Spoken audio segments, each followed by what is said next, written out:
विद्यते हृदय ग्रंथिश्छिद्यन्ते सर्व संशया क्षीयन्ते चास कर्माणि तस्मिन् दृष्टे परावरे इत्यादि श्रुतिभ्यश्च इत्यादि श्रुतियों से भी यह बात स्पष्ट है कि परिव्राजक ही इस मने से जो ज्ञासो मुमुक्षो जो अत्यंत विरक्त है उसी को होता है यह जिज्ञासा। और जब ब्रह्म जिज्ञासा और ब्रह्म ज्ञान होता है तो वही एतार्श फल को प्राप्त करता है। पूर्व पक्षी कहता है लेकिन ज्ञान से मोक्ष आप जो कह रहे हो ये उचित नहीं है। दोबारा यहाँ भी आ रहा है, देखिए कर्म सहिताद विज्ञानाद एतत् सिद्ध्यति चेत न। कर्म सहिता ज्ञान से लेंगे यहाँ पर उपासना, शुरू में उपासना अर्थ लेंगे, बाद में ज्ञान से ब्रह्म ज्ञान का भी समुच्चय करना चाहेगा उसको भी निषेध कर देंगे। कर्म सहित उपासना से भी यह एतार्श जो फल आपने जो बताया है तत्र कोम कह शोके कतमनुपश्यतः तरति शोकम विदिते घृदंती इत्यादि, ये तो कर्म सहित उपासना से भी प्राप्त हो सकता है यदि चेत न। यहाँ ज्यादा पूर्व पक्ष को विस्तार करना नहीं चाहते भाष्यकार, अभी अभी चर्चा हो चुकी है ना ताजा, इसलिए दोबारा ज्यादा विस्तार न करते पूर्व पक्ष को सीधे सिद्धांत में चले जागे। यदि चेत न वाज स्नेह के तस्य अन्य का कारणत्व वचनात्, वाज स्नेह के मन बृहदारण्यक उपनिषद में कर्म एवं कर्म से उपासना का जो है उस उनको अन्य कारणत्व अन्य फलों का कारण बता दिया। मोक्ष भी फल का कारण नहीं बताया, कर्म को भी नहीं और कर्म सहित उपासना को भी मोक्ष रूपी फल का कारण नहीं बताया, किंतु मोक्ष से अन्य है ना स्वर्गादि फल उनके कारणत्व का वचना कारणत्व कहा गया है। कहाँ कहा है? तथा ही, इसको विस्तार करेंगे समझाएंगे। तथा ही जाया में प्रस्तुतिया, वहां बृहदारण्यक उपनिषद 1:4 है, प्रथम अध्याय चौथे ब्राह्मण, बहुत ही महत्वपूर्ण ब्राह्मण है वहां। प्रथम अध्याय चौथा ब्राह्मण अत्यंत महत्वपूर्ण ब्राह्मण है। सारा निचोड़ यह ब्रह्मा से भी वही आया है महावाक्य। तो वहां पर शुरू करते वहां पर अनेक बात करते हुए वहां पर एकाकी न रमते, अकेला था तो उसे ऐसे लगा कि मजा नहीं आ रहा है, एकाकी न रमते, तो उसने निर्णय लिया एको अहम बहुश्याम प्रजा, मैं एक जो हूं बहुत हो जाऊं। कैसे हो जाओगे? प्रजा, मैं प्रजाओं की उत्पत्ति करूंगा। ऐसा सोचा, फिर प्रजा कैसे पैदा होगा? लेकिन तब का जाया में सियात संकल्प किया मेरे लिए पत्नी होवे, और पुत्र पत्र से क्या होगा? तेन किम कहता है कि पुत्रम सियात पुत्रेणा भी किम पुत्रेण अयम लोको जय्य, पुत्रेण अयम लोको जय्य। ये सब 1:4:16 1:4:17 1:4:15 ऐसे है, 15 16 17 इत्यादि। 1:4:9 7 8 9 10 अत्यंत ही महत्वपूर्ण होता है। और जो बात कही गई है 7 8 9 10 में उसी का विस्तार करेंगे 11 से लेकर के। जब विस्तार किए वहां पर आया 15 16 17 में, पुत्रेण अयम लोको जयो नान्येन कर्मणा, पुत्र के द्वारा यह लोक को जीता जाता है, अन्य किसी कर्म से नहीं जीता जाता। और कर्म से फिर किसको जीता जाएगा? कर्मणा पितृलोको, कर्म से पितृलोक को जीता जाता है। और उपासना से विद्या देवलोक इति आत्मन अन्यस्य लोकत्रयस्य, आत्मा से भिन्न जो अयम लोक पितृलोक देवलोक ये तीनों कैसा है? आत्मा से भिन्न है। कारणत्व मुक्तम वाजस्नेह, इनके प्रति कारणत्व का है वाजस्नेह। हाँ, ये पुस्तक ऐसा है, इधर वाक्य भाष्य है 2 4 6 8 10 12 पदभाष्य है, और बाकी में वाक्य भाष्य होता है। यदि आत्मनो अन्य से लोकत्रय, आत्मा से भिन्न जो अन्य है कौन, लोकत्रय, वो लोकत्रय कारणत्व मुक्तम वाचने के लोकत्रय का कारणत्व वाचस्नेक में कहा गया है। यदि श्रुति के द्वारा कर्म समुचित उपासना ही विदित था, तब पारिव्राज्य का पृथक विधान भी नहीं होता।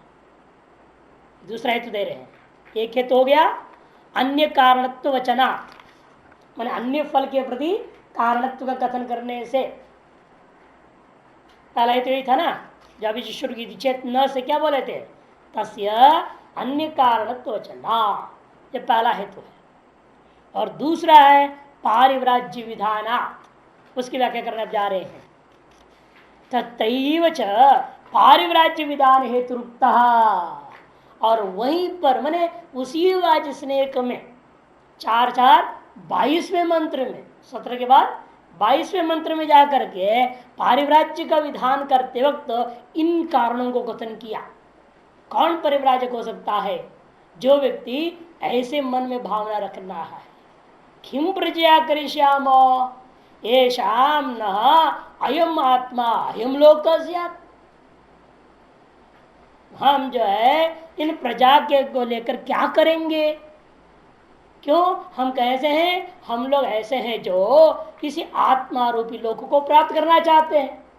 जो आत्मा रूपी लोक को प्राप्त करना चाहते हैं अर्थात क्या है, हम यह लोक को प्राप्त करना नहीं चाहते हैं, पितृलोक को प्राप्त करना नहीं चाहते हैं, देवलोक को भी प्राप्त करना नहीं चाहते हैं, किंतु आत्म रूपी लोक को प्राप्त करना चाहते हैं।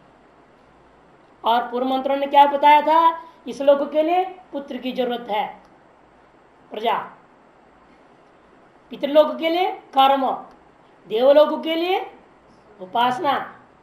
हमें वो तीनों नहीं चाहिए, हमको क्या चाहिए, आत्मा रूपी लोक, अयम आत्मा अयम लोक न अस्माकम, न मने अस्माकम अयम लोक आत्मा एवं, आत्मरूपी जो लोक है ये हम चाहते हैं। जो ऐसे लोग जो हैं किम प्रजा कृष्याम, हम प्रजा को पद उत्पन्न करके क्या करेंगे, उसको तब चाहे ना जब इस लोग को हमें चाह रहे हैं तो उन साधनों को हम अपनाते जब, तब मुझे उन लोगों की जरूरत पड़ती। तो ऐसे आरंभ करके परिव्रजन का संन्यास का विधान कर रहे हैं। वहां स्पष्ट इसीलिए जो पुत्रादि को चाहता है, कर्म को चाहता है और उपासना को चाहता है, का मतलब वह व्यक्ति इस लोक को, पितृलोक को, देवलोक को चाहता है, वह आत्मरूपी लोक को नहीं चाहता है।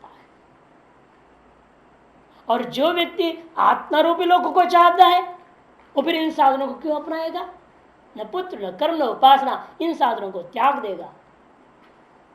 वह तो सीधे कर्म संन्यास, पूरा कर्मों को, चोटी जनों को काट के फेंक देगा, कहेगा हमको और जरूरत नहीं है, सब हो गया काम इनका, हमको तो आत्मरूपी लोक की जरूरत है। जब भ्रांति थी स्वर्ग को जाना है तब ये चोटी रखा था, जनों भी थी। अब जब निर्णय हो गया हमें स्वर्ग जरूरत नहीं है, देवलोक की जरूरत नहीं है, पितृलोक की जरूरत नहीं, कोई लोक की जरूरत नहीं, आत्मरूपी लोक की जरूरत है, तब ये सब को छोड़ेगा वो। इसी मंत्र के स्वयं भाष्यकार व्याख्या कर रहे, देखिए तत्र अयम हेत्वर्थः, वहां पर बृहदारण्यक में आया हुआ उस मंत्र में कथित हेतु का यह अर्थ है। क्या अर्थ है, प्रजा कर्म तत्संयुक्त विद्या भी, प्रजा माने पुत्रादि उत्पत्ति, कर्म माने अग्निहोत्रादि कर्मकांड, और उन कर्म संयुक्त विद्या माने उपासना, विद्या उपासना आदि भी मनुष्य पितृ देव लोक त्रय साधन। वो कैसे हैं, क्रमशः प्रजा मनुष्य लोक का साधन है, कर्म पितृलोक का साधन है, कर्म उपासना देवलोक का साधन है। साधन ही अनात्म लोक प्रतिपत्ति कारण, वे साधन कैसे हैं, अनात्म रूपी लोक को प्रतिपत्ति प्राप्त कराने का साधन है। वो आत्म रूपी लोक को प्राप्त कराने वाला साधन नहीं है। अनात्म लोक प्रतिपत्ति कारण ही किं करिष्यामो, मैं क्या करूंगा इन साधनों को लेकर के, ऐसा विचार आता है मुमुक्षु के दिमाग में। और भी मंत्रार्थ कर रहे, किं करिष्याम की व्याख्या हो गया, किम प्रजा करिष्याम, प्रजा की उपलक्षण है प्रजया, इसलिए प्रजा कर्म तत्संग विद्या भी मनुष्य पितृदेवलोक साधन ही अनाथ लोक प्रतिपति कारण ही, इतना जो है प्रजा शब्द की व्याख्या फिर किंग करेशा में जोड़ दिया। अवशेष रह गया ना, ये शाम नो यम आत्मा लोक, उसकी व्याख्या कर रहे देखो। नो न च अस्माकम लोकत्रयम नित्यम साध्य साधन साध्यम इष्टम, और नह नह की व्याख्या पहले कर दे, नह मने अस्माकम, हम कैसे हैं, हम लोग जो हैं लोकोत्रयम अनित्यम साधन साध्यम इष्ट न इष्टम, साध्य साधन न इष्टम, न से शुरू हुआ ना, न च अस्माकम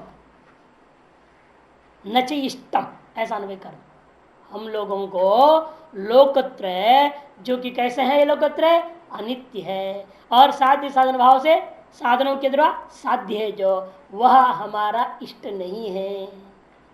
ये शाम जिन लोगों का ऐसा है, ऐसा जो अस्माकम स्वाभाविको अजो अजरो अमृतो अभयो न वर्धते कर्मणानो कनियान नित्यश्च लोक इष्ट, आत्मा लोक इष्ट है ना, उसकी व्याख्या करते हैं। हम जो चाह रहे क्या चाह रहे हैं, ये शाम न मन अस्माकम, ऐसे जो हम लोग हैं जो साधन साध्य इष्ट जो लोकत्रयादि को नहीं चाहते हैं, हम लोग क्या चाहते हैं फिर, कहते जो स्वाभाविक है, जो साधनों से साध्य नहीं है, इसलिए स्वाभाविक विशेषण दे दिया। वो लोकत्रय कैसे हैं, साधन साध्य, और ये कैसा है आत्मा, स्वाभाविक, किसी भी साधन से साध्य नहीं है, स्वाभाविक है। और कैसा ये आत्मा, अज है, अजर है, अमृत है, अभय, न वर्धते कर्मणानुकनियान, उसी मंत्र को उत्तरार्ध में लिखा है, वह कर्म से बढ़ता नहीं है, कर्म से घटता नहीं है। नित्यश्च, और नित्य, वो कैसा था, अनित्य था और ये नित्य, ऐसा लोक इष्ट अस्माकं, हम लोगों को इष्ट है। सच नित्यत्वात् न अविद्या निवृत्ति व्यतिरेकेण अन्य साधन निष्पाद्य, और वह जो है कैसा है, नित्य होने के नाते अविद्या निवृत्ति के बिना अन्य साधनों की निष्पाद्य भी नहीं हो सकता। सच नित्यत्वात् न विद्या है ना, न वहां पर नित्यत्वात् न विद्या, गुणकार हो गया कि वह जो है आत्मा, ऐसा जो है लोक आत्मरूपी लोक, वो नित्य होने के नाते अविद्या निवृत्ति व्यतिरेकेण अन्य साधन निष्पाद्यो न, उसका अनुभव कर, अविद्या निवृत्ति को अलावा अन्य किसी भी साधन से वह आत्मा स्वरूप का निष्पादन नहीं हो सकता। तस्मात् इसीलिए प्रत्यगात्म ब्रह्मज्ञान पूर्वक सर्वेषणा संन्यास एव कर्तव्य, इसीलिए प्रतिज्ञा प्रत्यगात्म ब्रह्म विज्ञान पूर्वक, वही प्रत्यगात्म ब्रह्म विज्ञान परोक्ष ब्रह्म विज्ञान अनुभूति हो जाए, फिर संन्यास की जरूरत क्या, ये विद्वत संन्यास है। विद्वत संन्यास और विविदिशा संन्यास, विद्वत संन्यास तो पूरा वेदांत पढ़ के जान लिया सारी चीजें, अब अनुभव करने के लिए संन्यास लेता है। परोक्ष ब्रह्मज्ञानी जब संन्यास लेता है उसका नाम विद्वत संन्यास, और कुछ जानता ही नहीं, या व्याकरण मीमांसा काव्य कोश वगैरह पढ़ा भी, वेदांत पढ़ा नहीं है, अंतगण शुद्ध है, किंचित परीक्षलोक चितान कर्म चितान के आधार पर, परीक्षलोकान कर्म चितान के आधार पर विरक्त हो चुका है अभी, लेकिन वेदांत शास्त्र को सम्यक गुरुमुख से श्रवण नहीं किया, उसको यदि फिर भी वो कर्म को त्याग करके आना चाह रहा है मुमुक्षु, यदि मोक्ष को नित्य निमित्त कर्म करना नहीं चाहिए, त्यागना नहीं चाहिए, लेकिन वो त्याग करके आना चाहता है, तो उसको विविदिशा संन्यास, जानने की इच्छा से ही पहले वो छोड़ दिया उसने। क्या है, इसको लटका है साथ में चलना, कर्म और उपासनाओं, ये वहां भी बाधा करेंगे हमको चिंतन करने में। इसलिए विविदिशा संन्यास के कारण से भी आप कर्मों को त्याग सकता है, विद्वत संन्यास तो कर्म त्याग करेगा ही। सर्वेषणा संन्यास एव कर्तव्य इति, सर्वेश्वराओं का संन्यास ही करना चाहिए, ऐसा उन्हें कहा है। इस विषय में बहुत सुंदर बात कह रहे, देखिए टीका में आनंद गिरी, इष्टोप्य अयम आत्मलोक कर्मणा बिना न लभ्यते। पूर्व पक्षी कहता है तीसरी पंक्ति, इष्टोपि अयम आत्मा, यद्यपि हम लोगों के लिए इष्ट है आत्मा रूपी लोक, लेकिन वह कर्म के बिना नहीं हो सकता।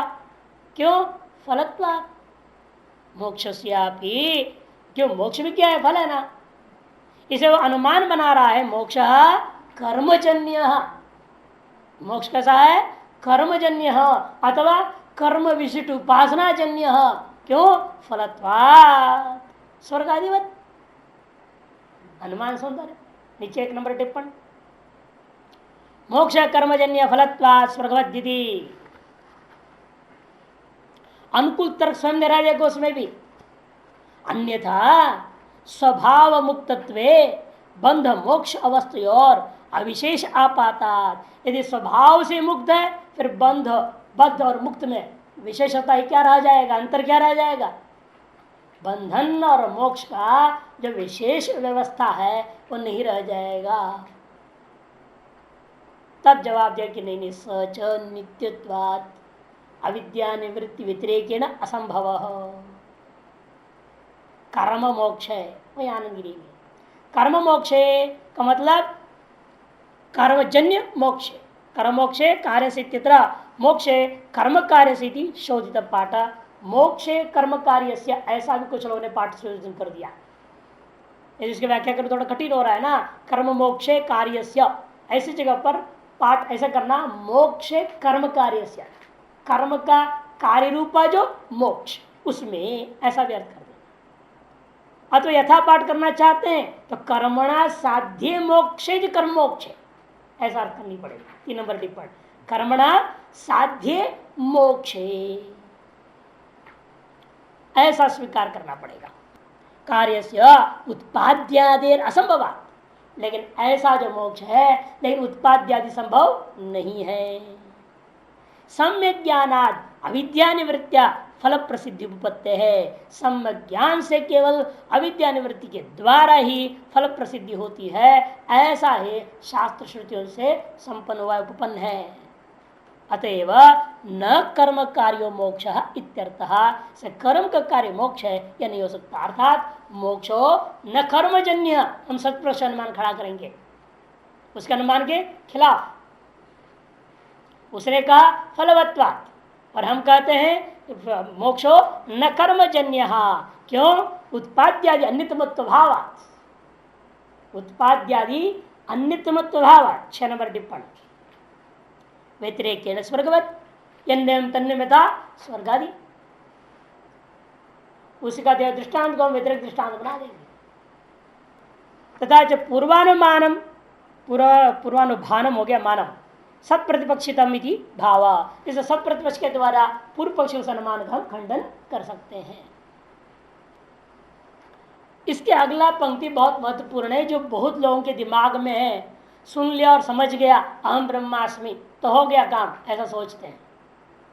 उसके लिए परंपरा के अनुसार क्या करे? ब्रह्म ज्ञान से अनुभव अवसानात्, अवसानता सिद्धये। जो ब्रह्म ज्ञान है अनुभव अवसान वाला है, अनुभूति स्वरूप है, वह अनुभूति स्वरूपता में जाना पड़ेगा। उसकी सिद्धि के लिए परोक्ष निश्चय पूर्वक संन्यास कर्तव्य। परोक्ष का जब परोक्ष रूपेण जब ब्रह्म का निश्चय हो गया स्वरूपत्वेन, तब उसका अनुभूति करने के लिए संन्यास कर्तव्य, संन्यास करना ही चाहिए। ऐसा संन्यास कर्म त्याग कर्तव्य इति यह बात। सिद्धेच अनुभव अवसान ब्रह्मात्म ज्ञाने स्वभाव प्राप्त संन्यास इति द्रष्टव्यम। जब ये निश्चय हो गया, अनुभव पर्यंत ही ब्रह्मात्म ज्ञान होता है, तभी स्वभाव प्राप्त की स्वीकृति होती है। यह जान लीजिए, स्वीकार कर लेते हो सिद्धे सती संन्यास स्वभाव प्राप्त। जो संन्यास है वह स्वभाव प्राप्त हो जाएगा, अर्थात वह विधेय नहीं है, उसकी विधि करने की कोई जरूरत नहीं होता। एक और हेतु दे रहे, तीसरा। 2 हेतु दे दिया ना, अन्य कारणत्वात्, अन्य से कारणत्वात् पहले हेतु दिया, दूसरा पारिव्राज्य विधानात्, अब तीसरा हेतु दे रहे हैं कर्म स्वभावित्व विरोधाच्च, कर्म सहभावित्व विरोधाच्च। और तीसरी हेतु यह है कर्म के साथ साथ अब लेंगे ब्रह्म ज्ञान, उपासना ही लेंगे। अब कर्म के साथ साथ ज्ञान तो कभी हो नहीं सकता। कर्म सहभावित्व विरोधाच्च, प्रत्येक किसका विरोध है कर्म के साथ साथ होने में? साफ सफा के लिख दिया, प्रत्येगात ब्रह्म विज्ञान से विरोधात्, प्रत्येगात ब्रह्म विज्ञान का कर्म के साथ होना बिल्कुल संभव नहीं है, अत्यंत विरोध है। क्या विरोध है थोड़ा समझाओ तो। कर्म के समान ब्रह्म ज्ञान के अंदर विधि नहीं है। सबसे पहली बात, कर्म के लिए विधि जरूरत है, ब्रह्म ज्ञान के लिए कोई विधि नहीं है। और कर्म अनुष्ठेय है, ब्रह्म ज्ञान अनुष्ठेय नहीं है, अनुभवी है। और कर्म कारक आदि की जरूरत करता है, उपात्त कारक पुरुष ही मैं करता हूं और मेरे स्वर्ग प्राप्ति है, ऐसा जो निर्णय वाला है, कारक माने कर्तृत्व कर्मत्व आदि भेद को स्वीकार करने वाला और फल भेद को स्वीकार करने वाला, कारक भेद फल भेद को का विज्ञान को जो धारण किया हुआ है वह व्यक्ति कर्म करेगा। और इन दोनों को जो क्या करते हैं मर्दन कर डालता है वह ज्ञान का अधिकारी होता है। उपात्त कारक फल भेद विज्ञान कर्मणा प्रत्यस्थमित सर्वभेद दर्शन से प्रत्येगात्म विज्ञान विषय सहभावित्व नहीं उपपद्यते, नहीं है ना, उसको पौधे के साथ अन्वय कर देना। नहीं उपात्त कारक से शुरू हुआ तो कारणत्व पद्यते कहते इसलिए को उपात्त कारक फल भेद विज्ञान, कारक भेद विज्ञान और फल भेद विज्ञान को उपात्त जिसने ग्रहण कर लिया है, जिसने ये ग्रहण कर लिया मैं करता हूं और मेरे द्वारा किए जाने वाले याग का ये सब सामग्री साधन है, करण है, कर्तृकरण कर्म ये सब कारक कहा जाता है। कर्ता कर्म करण संप्रदान उपादान अपादान संबंध अधिकरण। आवनी अग्नि को अधिकरण मानता है आहुति का, देवताओं को अपना संप्रदान का विषय मान रहा है, जिनके नाम पर स्वाहा करे, अगर ये स्वाहा डालेगा वो अग्नि संप्रदान हो गया ना वहां। इसे ये कारक भेद को स्वीकार कर रहा है और फल भेद को भी मान रहा है, तभी वो चाह रहा है कि भाई मेरे को ये फल चाहिए वो फल नहीं चाहिए, ऐसा सोच रहा है ना, फल भेद को जान रहा है, वो निश्चय कर लिया है। इसे फल भेद विज्ञान भी है, कारक भेद विज्ञान भी है, और दोनों ज्ञानों को जिसने अपने हाथ में पकड़ रखा है, अपने में मान ले रहा है, अपने अंतःकरण में स्वीकार करके बैठा हुआ है। उपात्त कारक फल भेद विज्ञान कर्मणा, तार्श कर्म के साथ ब्रह्म विज्ञान का सहभावित्व नहीं उपपद्यते, ब्रह्म विज्ञान का एक साथ होना बिल्कुल संभव नहीं है। क्यों? क्योंकि ब्रह्म विज्ञान कैसा होता है? प्रत्यस्थमित सर्वभेद दर्शनस्य प्रत्यगात ब्रह्म विषयस्य सहभावित्व कर्मणा नहीं उपपद्यते। क्योंकि प्रत्येगात्मा का ब्रह्म के साथ अभेद विषय जो ज्ञान है वो कैसा है? वह समस्त भेद को नष्ट करके ही होता है। प्रत्यस्तमित विध्वंसित सर्वभेद दर्शन से सकल भेद दर्शन का नाश करके ही प्रत्येक ब्रह्म विषय विज्ञान होता है। ऐसे उस विषय विज्ञान का ब्रह्म कर्म के साथ में सहभावित्व तो नहीं हो सकता। किनका किनके साथ सहभावित्व होता है और एक एक करने पर भी नहीं होता। इससे बड़ा एक दृष्टांत आता है, उसमें विवेकानंद जी के जीवनी में आया है एक जगह पर। तो कोई माता पिता गए, कहे कि हमारा बच्चा पढ़ता है लेकिन फेल हो जाता है, बहुत मेहनत करता है फिर भी कुछ नहीं होता, क्या करें? तो उन्होंने कहा क्या क्या करता है तुम्हारा बच्चा, तुम लोग क्या करते हो सब बताओ।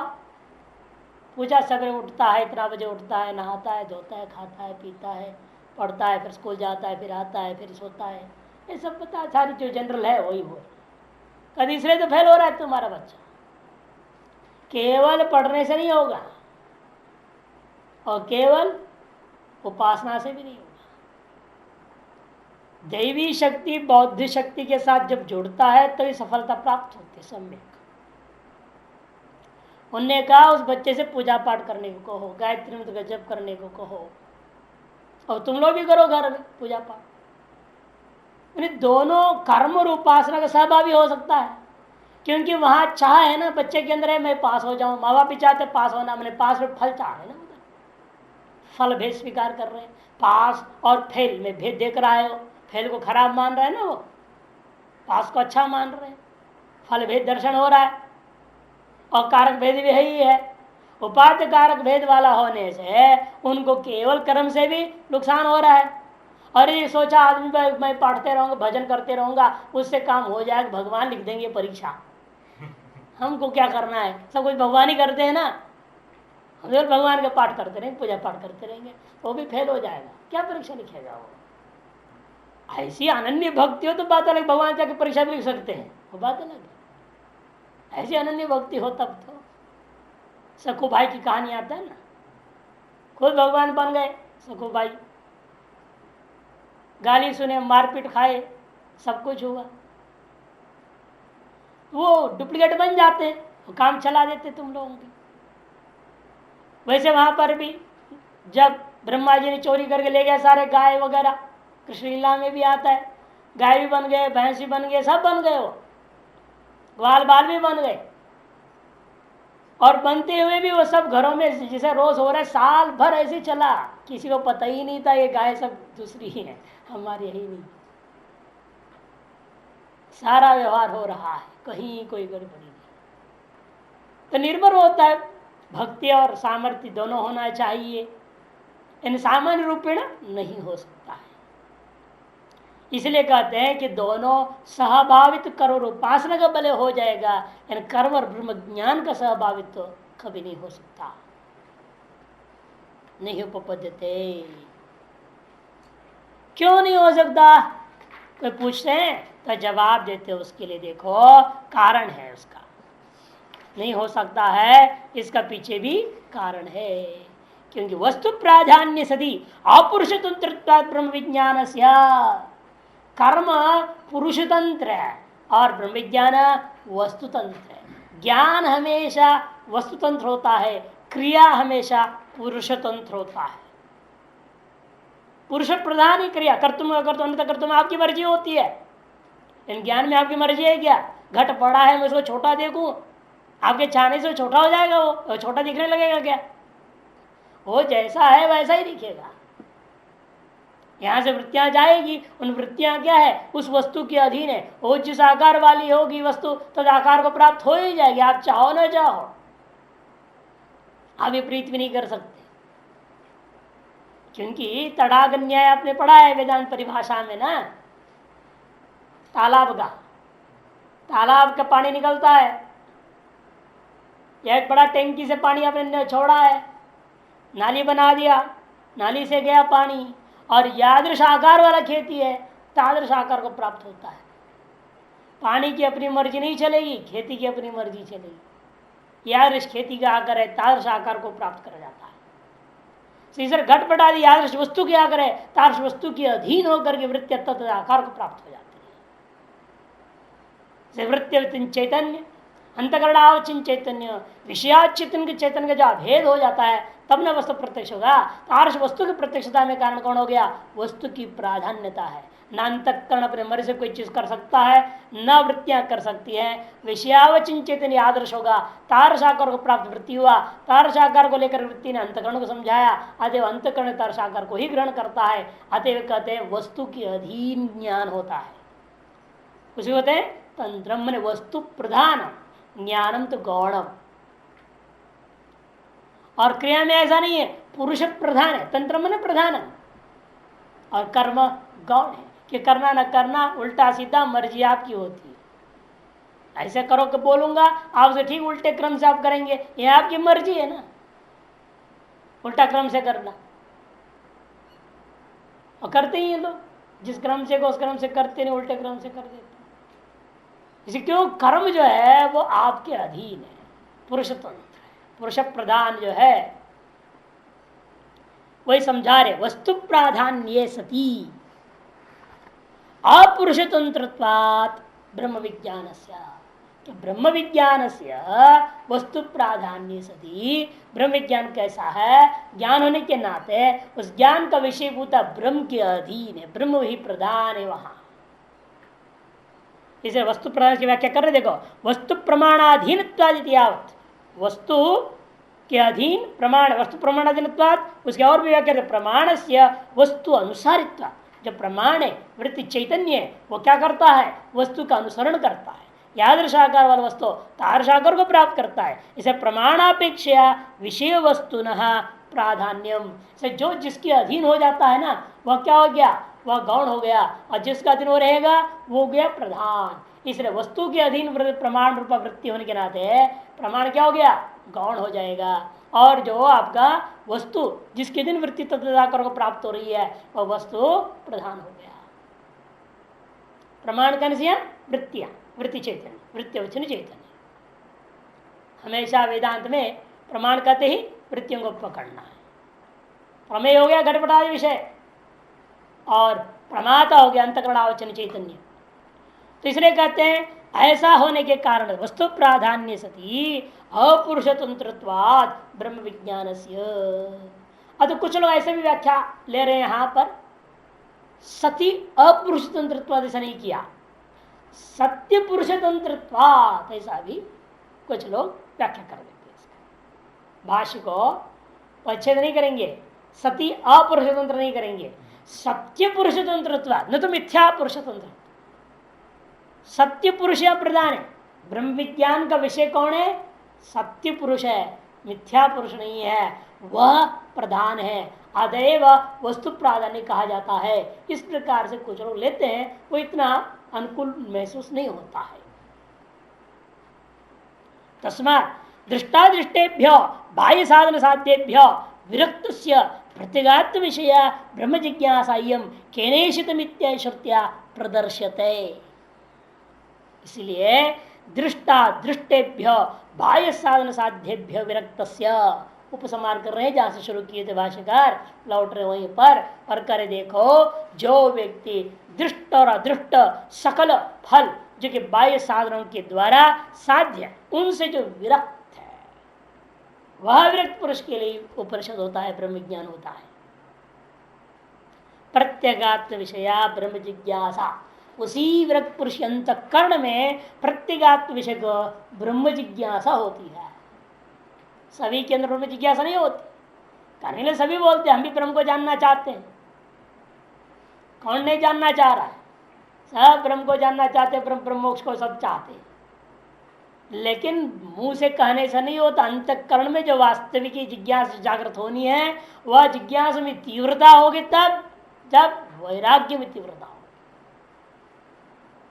जितनी वैराग्य में तीव्रता है उतनी ही आपका जिज्ञासा में तीव्रता होगी, और जितनी जिज्ञासा में तीव्रता होगी उतनी ही श्रद्धा पूर्वक श्रवण होता है। नहीं तो श्रवण तो सभी कर रहे हैं, कौन नहीं कर रहा है। आज तो टीवी में भी आ रहा है वेदांत, अनेकों चैनल हो गए हैं, नहीं? लोग बैठे घर में चाय पीते पीते सुन रहे हैं, हड्डी चबाते हुए सुन रहे हैं, मांस खाते हुए सुन रहे हैं, अंडा खाते हुए सुन रहे हैं वेदांत। हाँ, टेबल बैठे खा रहे हैं सब कुछ, नॉनवेज का देख रहे हैं, वेदांत सुन रहे हैं। क्या होगा ऐसे सुनने से? श्रद्धावान लभते ज्ञानम तत्परा संयत इंद्रिय। श्रद्धा पूर्वी का श्रवण जो होगा तभी तब वैराग्य परिपक्व होगा। नहीं तो श्रवण तो होता ही है, सभी कर ही रहे हैं, न चाहो चाहो होता ही है। कुछ तो मजबूरी में सुन लेते हैं, कुछ तो मजे के लिए सुन लेते हैं, कुछ तो बाद बिजनेस करना है उसके लिए सुन लेते हैं। अधिकतर ऐसे ही होगा। और हम लोग सोचते चलो चाहे जैसा भी सुन रहा है कुछ तो संस्कार पड़ेगा, कभी न कभी ये काम कर जाएगा। इस जन्म में नहीं किसी जन्म में काम तो करेगा ही। बीज बोया हुआ है, अब देखो खेती जमीन में कितने प्रकार के बीज है पता थोड़ी चलता है। अब बारिश में देखो अनेक प्रकार के पौधे खड़े हो जाते हैं, जिनका नाम भी आपको पता नहीं, जिनका बीज को आपने कभी देखा भी नहीं, ऐसे ऐसे पौधे पैदा, कहाँ थे वो? सब धरती में छिपा हुआ है। उसे आपके अंतःकरण में भी बीज पड़ा रहे, ज्ञान रूपा बीज तो कभी काम आएगा। इसलिए हम लोग भी सुना देते, जैसा भी सुने कोई आपत्ति नहीं। सुन तो रहा है कोई, नहीं तो दीवार को सुनाना पड़ता अभ्यास करने के लिए। अब तो चलो 4 जिंदे आदमी तो बैठे सुनने को, है? चेतन पुरुष बैठे हुए सुनने को, तो सौभाग्य की बात है। इसे कहते हैं विरक्त से प्रत्येगात्म विषय पर जिज्ञासा। यम केनेषित मिथ्या श्रुतिया, यम श्रुतिया, ये जो है इस जिज्ञासा को ही श्रुति के द्वारा, कौन सी श्रुति? केनेषित मिथ्या श्रुति के द्वारा प्रदर्शित दिखाया जा रहा है। लेकिन केन करके प्रश्न पूर्वक क्यों शुरू कर दिया? कहते देखो, पहले आपने उत्तम अधिकारी का सुना है ना, पूर्णमद पूर्णमिदम पूर्णात् पूर्णमुदच्यते, पूर्ण से पूर्णमादाय पूर्णमेवावशिष्यते। प्रश्न उठा, फिर ये कहां से आ गया? केनेषितं पतति प्रेषितं मनः। प्रश्न मध्यम अधिकारी उत्तमाधिकारी को कहे गए वेदांत को सुनने के बाद में भ्रमित हो गया, ये सब कुछ पूर्ण ही है, मुझे क्यों अपूर्ण दिख रहा है? ये किससे प्रेरित होकर मन में सारा अपूर्णत्व न देखने लग गया है? क्यों ऐसे हुआ? ये मध्यम अधिकारी प्रश्न पूछ रहा है कि उत्तम अधिकारी ने वह 7 मंत्रों में सुना, 9 मंत्र मध्यम और अधम अधिकारी के लिए था, जिसका केवल जो अशुद्धि आवरण मात्र है, या मल और विक्षेप है, केवल मल और विक्षेप दोनों जिसमें है, और केवल विक्षेप वाला, मल विक्षेप दोनों हो तो कर्म सहित उपासना, और विक्षेप मात्र जिसमें है उपासना द्वय, व्याकृता उपासना द्वय का समुच्चय। ये दोनों को मध्यम और अधम कोटि के अधिकारी रख लेते हैं, तो 9 मंत्र इन लोगों के लिए कहा गया और 7 मंत्र उसके लिए है। पूर्ण ब्रह्म ज्ञान का बारे में वर्णन ईशावास्यमिदम्। इसलिए पूर्णत्व श्रुत पर आशंका होता है मध्यम अधिकारी को, यदि सर्वम पूर्णमेवावशिष्यते चेत कथम इदम द्वैतम परिदृश्यते, अपूर्णत्वेन कथम दृश्यते? पूर्णत्व नहीं कथम ना, अपूर्णत्व नहीं दिख रहा है, स्वयं अपनी अपूर्णोहमित्यं मन्यते कथम, है या नहीं? क्यों ऐसे हो रहा है? यह मन उस पूर्णत्व क्यों नहीं ग्रहण कर पा रहा है?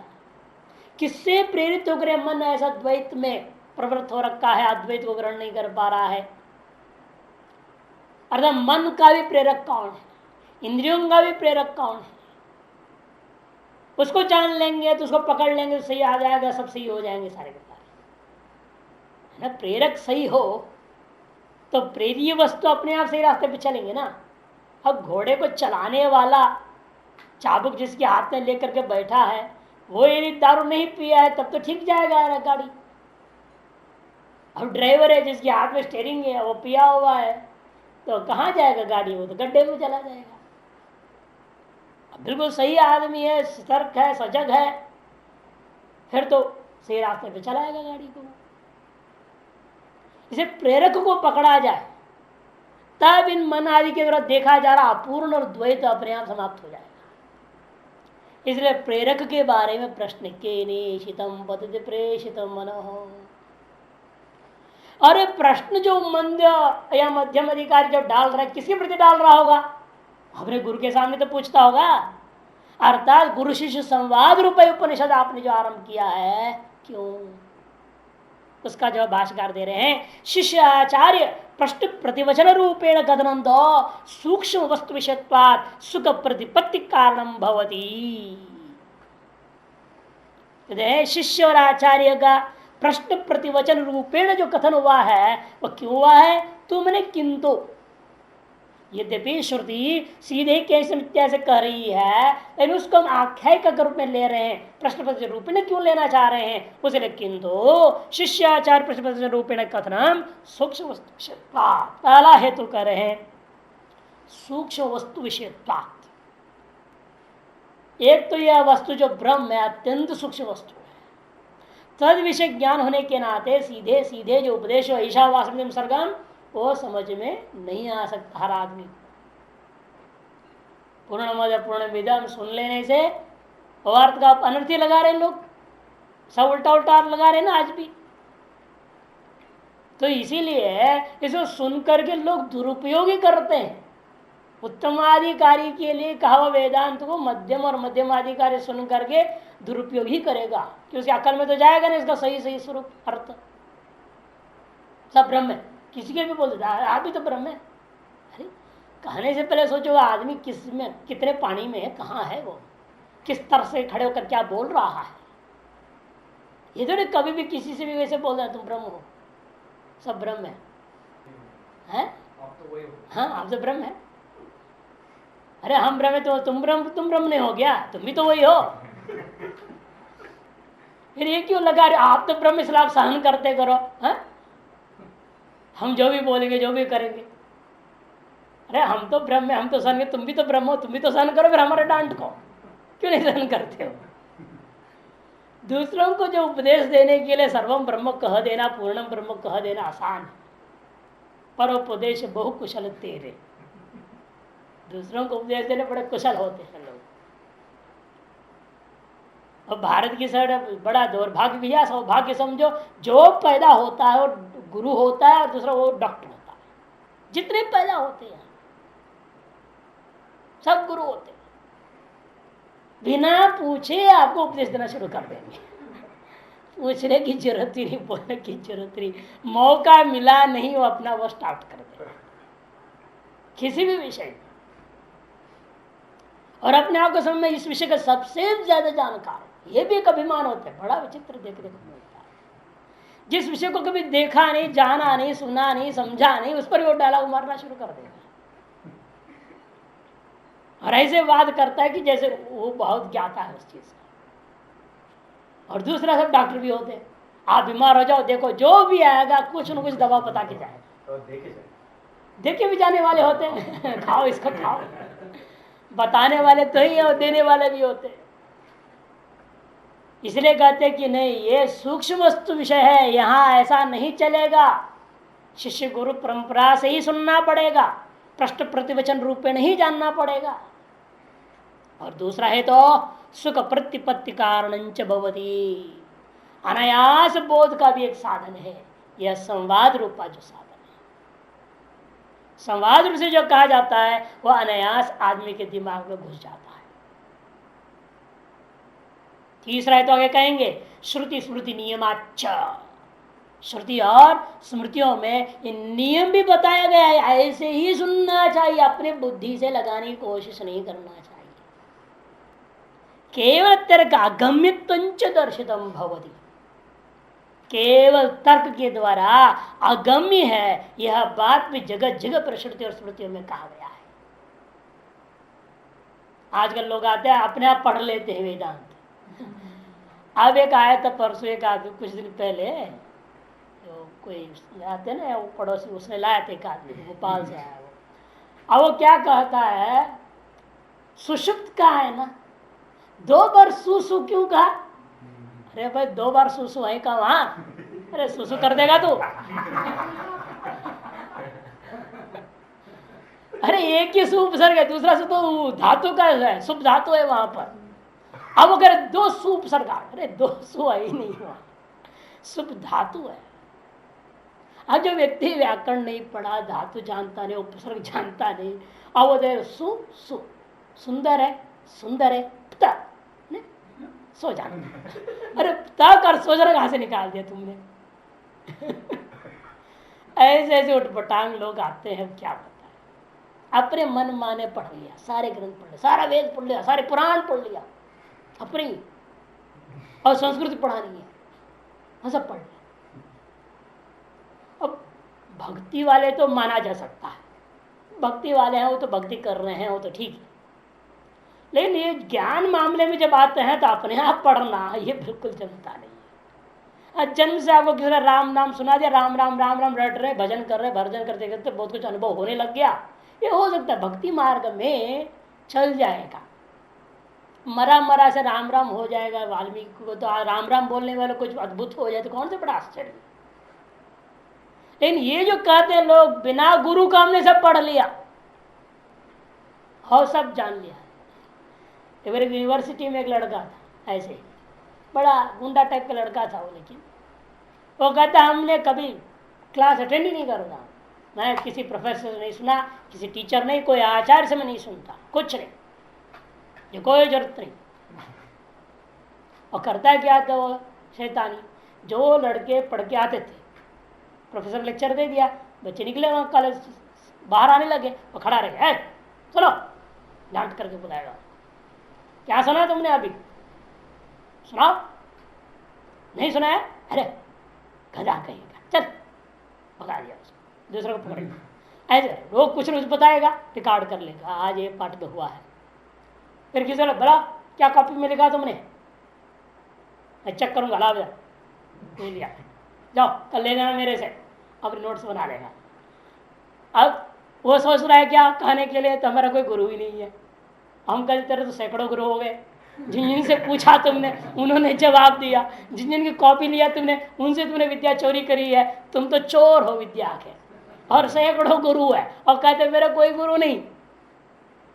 ये दुनिया ऐसी है, नहीं बिना गुरु का कोई शिक्षा प्राप्ति नहीं कर सकता। और अपने आप जो पढ़ लेगा अपनी बुद्धि क्षमता के आधार पर, वह तो कभी सही सही जान ही नहीं सकेगा। मैं एक हमारे सामने से कई हैं अच्छे अच्छे बुद्धिमान लोग जो अपने आप पढ़ लिए और अर्थ का अनर्थ लगा दिया। अब बताओ कोई कह दिया विद्या अमृतम अश्नुते है ना, वहां पर आया अविद्या मृत्युम तीजिया तीर्थवा विद्या अमृतम अश्नुते, और उससे पहले भी है ना वो विनाश के बारे में भी, नहीं विद्या, उससे पहले ततोपि भूया, ततोपि भूया बोल दिया ना। जो केवल कर्म करने वाला तो नरक में गया, अंधकार में जाता है, अंधम तम प्रविशन्ति ये विद्या उपासते ततोपि भूय यह विद्या होता। अरे कहते जो ज्ञान में जाएगा वो तो घोर नरक में जाएगा।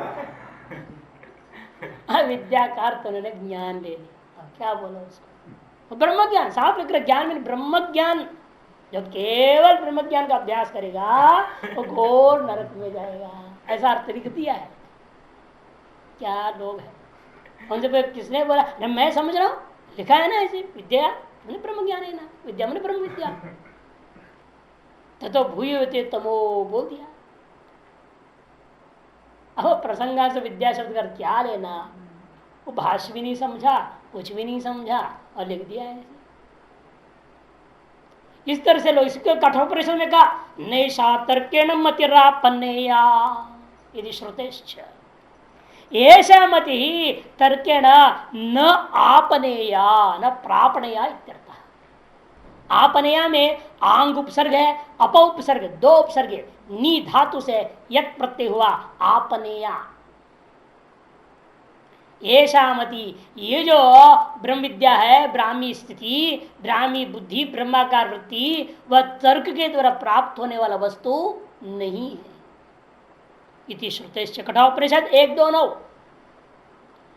और छांदोग्य में साफ बोला आचार्यवान पुरुषो वेद, आचार्य दैव विद्या विदिता साधिष्ठम प्रापत 4-9-3। आचार्य दैव विद्या, आचार्य से जो प्राप्त जो विद्या है वही विदिता विद्या, आचार्य दैव विदिता विद्या, आचार्य एव ही विदिता विद्या ही मन यस्मात्, क्योंकि आचार्य से ही जो जाना गया विद्या है वह साधिष्ठम भवति, वह अवश्य अतिशयेन फल को सिद्ध करने वाला होता है। प्रापत में भी प्रोपसर्पूर्वक आपलटरी धातु है, यहाँ पूर्वत नहीं समझना, आप उपसर्ग नहीं समझना, प्रोपसर्पूर्वक आपलटरी प्रापणे धातु से क्षत्रिय प्रत्यय हुआ प्रापत, छांदस है प्रापत क्षत्रिय। ये श्रुतियां हो गई और स्मृति भी कह रही है तद विधि प्रणिपातेन परिप्रश्नेन सेवया, तद विधि उस ब्रह्म तत्व को, आत्म तत्व को जानो। कैसे जानो महाराज, कहते प्रणिपातेन परिप्रश्नेन सेवया, सेवा से, सेवा में त्रुटि हो जाए तो भी काम चल जाएगा, सेवा में कुछ त्रुटि भी हो जाए तो कोई दिक्कत नहीं, क्योंकि तो भौतिक काम है ना, भौतिक है। ठीक है, आप यहाँ से ग्लास गिर गया, ग्लास टूट गया, फूट गया, कोई बात नहीं, दूसरी आ जाएगी, हो कोई आपत्ति नहीं ऐसी सेवा में गड़बड़ी हो जाए। लेकिन प्रश्न में गड़बड़ी नहीं होनी चाहिए, इसलिए परि उपसर्ग प्रयोग किया। सेवा में कोई उपसर्ग नहीं दिया। सेवया कदे परित विचार्य प्रश्न कुर्यादिति परिप्रश्न। जब अति प्रश्न पूछेंगे तो याज्ञवल्क्य के गार्गी को डांट दिया, अति प्रश्न को मत पूछो, मर जाएगी, खोपड़ी कट के गिर जाएगा तेरा। प्रश्न पूछने भी सोच समझ के पूछना। और शाकली ने माना नहीं याज्ञवल्क्य की बात, वैसे खोपड़ी गिर गया, मर गया। ऐसे बृहदारण्यक में साफ कथा है। नारद जी को भी ये कहते हैं, बस वो अति प्रश्न मत करो, इससे आगे का मत पूछो, स्वयं महिमनी, बस मुझसे आगे नहीं पूछना। से प्रश्न भी किस विषय में पूछना है, कैसे पूछना है, विचार करके सम्यक प्रकार से पूछना। और उससे भी ज्यादा प्रणिपातेन, दो उपसर्ग जोड़ दिया, प्रकृष्ट रूपेण नितराम श्रद्धया पातन कुर्यात प्रणिपाते। ढोंगी प्रणाम नहीं करना। हाँ, आजकल जैसे करते हैं, त्रिपुण लगा के साटांग मार रहे हैं और पीठ के पीछे छुरी मार देंगे, ऐसे नहीं करने का। हुआ एक महात्मा के साथ है, त्रिपुण लगाकर रोज सवेरे शाम दंडोत मारते थे, महाराज महाराज नव पार्वती प्रति जैसे करते थे। अंत में उनकी हालत ऐसे कर दी, उनका हुक्का पानी बंद जैसे होता है, रोटी पानी बंद, दवा पानी बंद, मरो। सारा जिंदगी 20 साल से जिनके पर दंडोत मारते थे, उन्हीं के साथ ऐसे गद्दारी। वो त्रिपुंड ला करके प्रणाम करने क्या लाभ हुआ है? वो प्रणिपात नहीं है, है? वो दुष्पाते न है। वो अंतःकरण दुर्विचार दे करके पात कर रहा है कि हमको गद्दी देंगे मान करके कर रहा है, नहीं दिया तो मारूंगा, पिट दिया। हाँ, ये तो कुछ नहीं है, अरे थप्पड़ी तो मारा। अयोध्या में तो ऐसे ऐसे चिन्ह लोग ऐसा गुरु को गोली से उड़ा देते, ठाई ठाई ठाई छुट्टी, हम बैठ गए, हम महाराज, हम मानते, लाओ माला लाओ, चलो को बोलता है सबको, पहनाओ। महाराष्ट्र में भी होता है, अयोध्या में तो बहुत ही ज्यादा। गुरु को खत्म कर देंगे, बैठ जाएंगे, जिसके बाद जितनी ज्यादा बंदूक है वो गुरु गद्दी पे बैठ जाए। आश्रम में लगा हुआ है, बंदूक टंगे हुए हैं दीवारों पे। तो तद विधि प्रणिपादेन प्रश्न इत्यादि श्रुति स्मृति नियमाच। तीसरा हेतु है ना, 3 हेतु हो गया। शिष्य संवाद रूपेण गुरु शिष्य संवाद के लिए क्या करना है? पहला हेतु सूक्ष्म वस्तु विषयत्वाद, दूसरा हेतु सुख प्रतिपत्ति है, तीसरा श्रुति स्मृति नियमाच।